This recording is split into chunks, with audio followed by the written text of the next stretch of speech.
पहले का ग क्वेश्चन इसमें है, और 2 क्वेश्चन मैंने इसके अगले वाले वीडियो में डाल दिया है, वहां देख सकते हैं।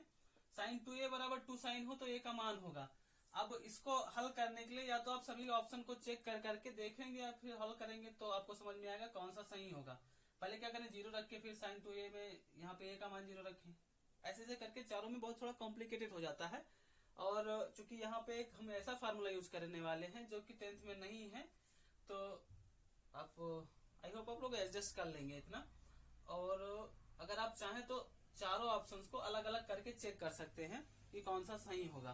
तो हम उसको थोड़ा दूसरे तरीके से लगाना चाह रहे हैं कि यहाँ पे साइन 2a का फार्मूला होता है 2 साइन ए इंटू में कॉस ए। साइन 2a का फार्मूला होता है 2 साइन ए कॉस ए। अब यही हम सवाल में यूज करेंगे। चूंकि 2 साइन ए बराबर साइन 2a बराबर होता है 2 साइन ए, ये बराबर दिया गया है तो ये का मान होगा, ये हमें बताना है। तो साइन 2a बराबर है 2 साइन ए।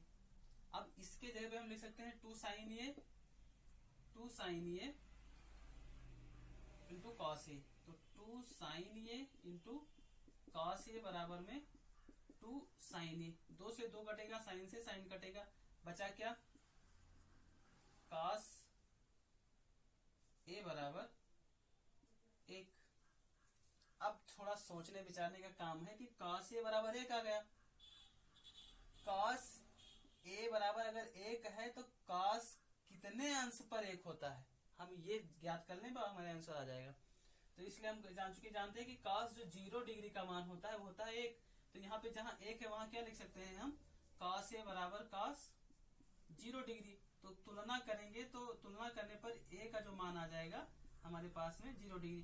कॉस ए बराबर कॉस 0, तो कॉस से कॉस ऐसे मान सकते हैं कि कॉस से कॉस कट गया और ये का जो मान आ गया हमारे पास में 0 आ गया, तो ये बराबर 0, या फिर कहेंगे तुलना करने पर। आई होप समझ में आया होगा। तो मैं इसको मिटा दे रहा हूँ। इसका जो अगला क्वेश्चन है वो देखते हैं।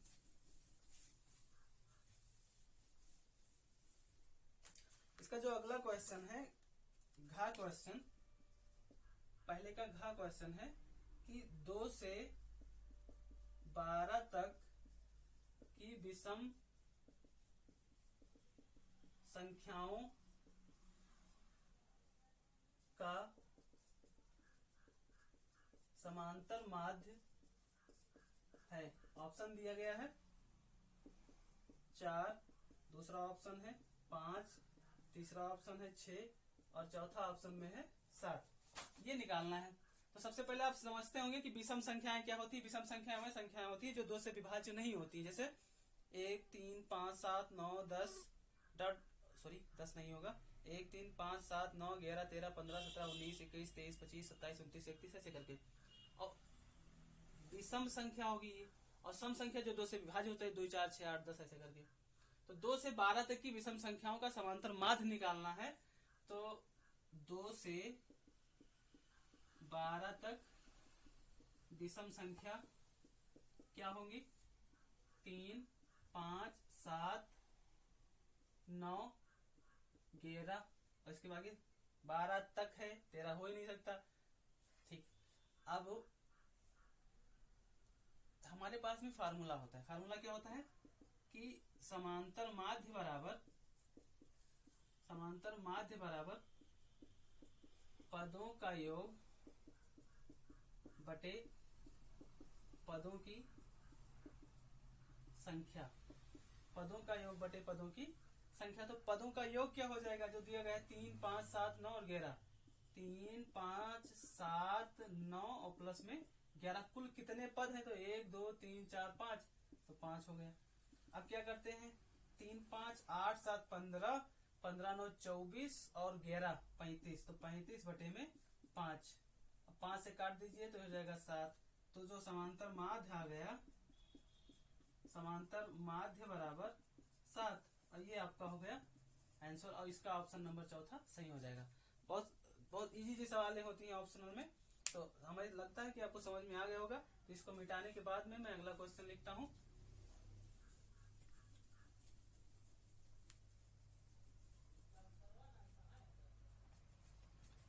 अगला जो क्वेश्चन है, पहले का अंगा क्वेश्चन है